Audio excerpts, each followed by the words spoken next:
Part of it's better for you guys. Want to help them to 8 points.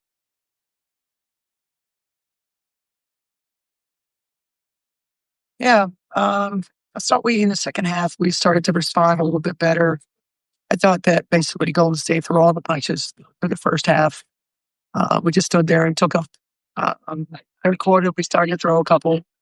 And then in the fourth quarter, we started to understand how hard you have to play, physicality that was necessary. Golden State certainly was taking advantage of that. We started to sort of return that favor. And then I think offensively, we were just evolving. 47 in the second half, should be the fourth quarter.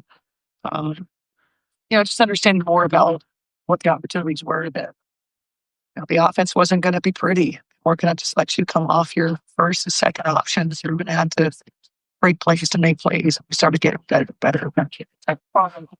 So then before the game, you were talking about how seeing the other that's one for any guy in the starting sets. It's been a serious season. You guys were that offered, or what was like the slow start that? I mean, I think you have to credit Golden State. I think that they came with the appropriate balance in the step, and you can know it. As the opposing team, you know exactly what you're walking into. Sometimes you can't know anything about it.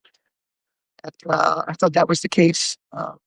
But one thing is that we were saying our timeouts was, like I've been doing this a really long time. It was always kind of strikes you whether you're up 20 and your fans are hooping and hollering and you think, all right, this is the night. All right. It's a long game. It's a very long game with a lot of possessions. So I know it was 7 minutes ago in the third quarter and we were still down double figures, 12, 13, kind of go back and forth. Kept going, oh man, 17 minutes. That's so many possessions. Just if we could just hang in there a little bit. Even 5 minutes to go, when we had cut it to 3 and they rattled off 5 straight, I asked them not to quit. I asked them to keep, what we were doing, get after it. They believed. The end team came back, were terrific. Team navigated the fourth quarter for us. I mentioned BC to start the third quarter. Exactly what we needed for assassin mentality because Golden State has assassin mentality, so they're going to shoot whether want or not. So I thought it's human nature, and I guess if you have to fight against it, you have to win your pocket. Now it's worse again. The long play.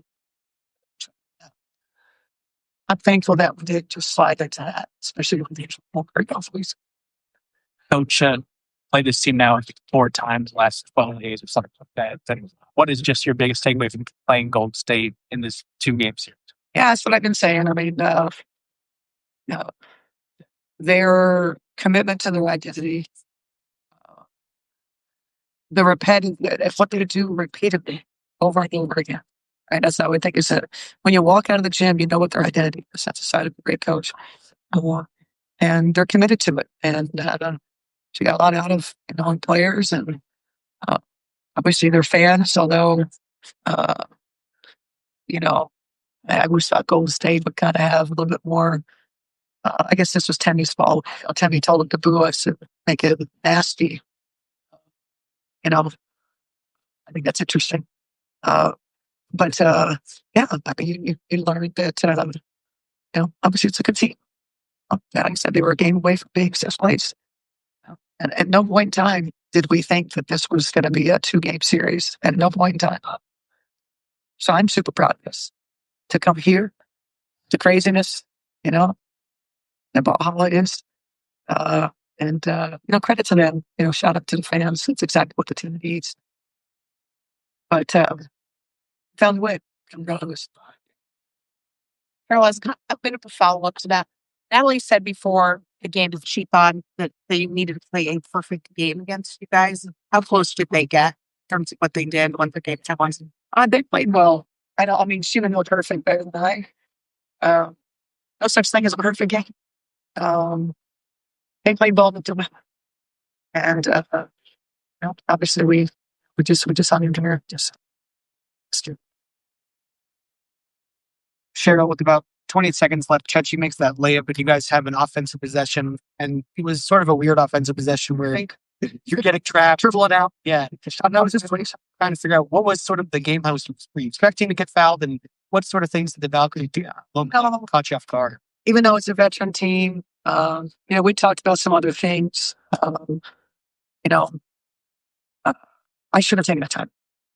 I should take the time out and sort of discuss the options, but it appeared to me that we were good and that we knew that we were going to run it down.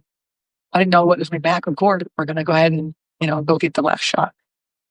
Obviously it didn't happen. So we're fortunate.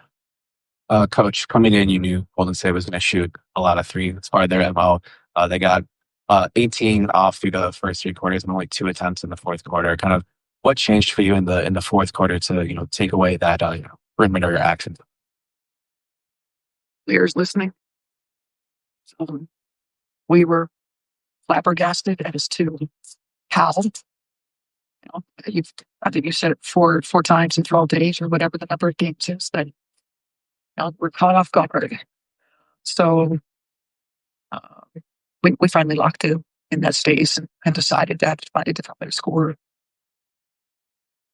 Cheryl, you mentioned the atmosphere. How would you describe what it was like playing in that environment, and how would you compare it to what it was like in San Francisco earlier in the year?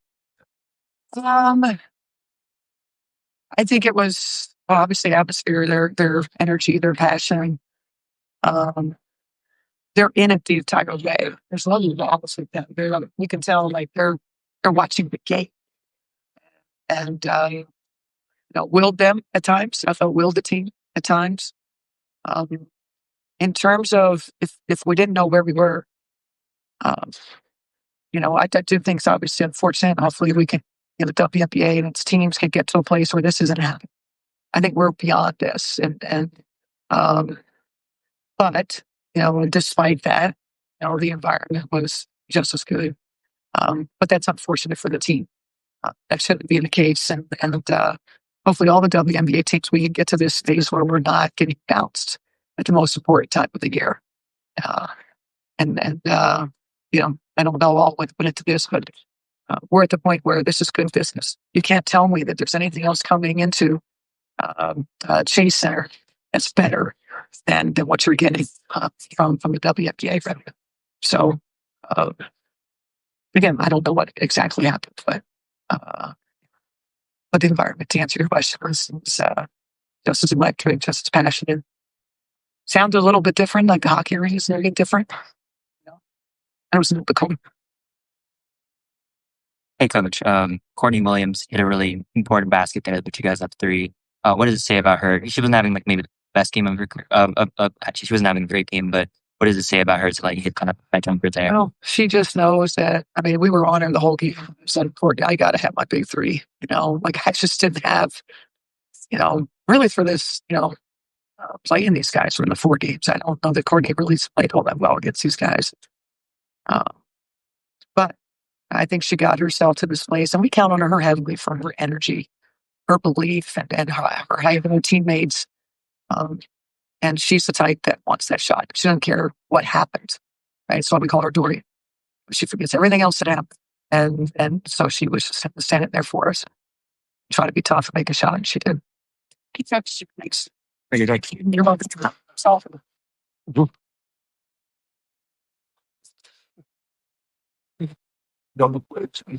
It's my hands, right?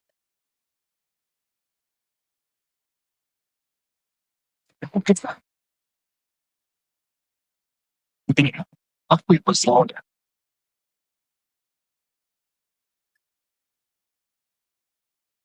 You can just smile. I'll see what it's not funny. So I'm the second piece of somewhere, but it's not like that.